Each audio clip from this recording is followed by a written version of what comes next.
Sex is everywhere you look at the International AIDS Conference, held this year in Durban, South Africa. The epidemic has forced frank, often explicit discussions about sex. Activists argue that telling people to abstain will only backfire. Instead, they want open conversations about how to have good and safe sex. HIV-positive activist Julian House stressed the importance of sex positivity. There are too many taboos around sex and sexuality. HIV is mainly contracted, acquired through sex. The thing is that one of the reasons perhaps is that we are too guilty and too shameful about our sex, our sexuality, our sexual practices, and we need to break the taboos around that so that we can be open about what we do, who we do it with, how we love, and actually be sex positive.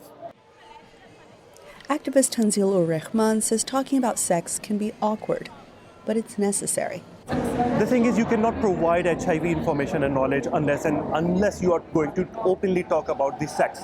Because when I was conducting training, right, I had to tell the participants different sex positions in which you are at more risk or you are at less risk. And they say education about good, safe sex needs to start early. The UN says AIDS is the top killer of teens in Africa. Women, men, young people, everyone needs pleasure, but there is a huge part of that demographic that does not experience it. And in order to stop people from having unprotected sex in a bid to have pleasure, we should explore all these ways in which you can have sex, can have pleasure, while having it safe. That's a message experts say that is worth repeatedly drumming in, that fun and safe sex is an important part of the fight against AIDS. Anita Powell, VOA News, Durban, South Africa.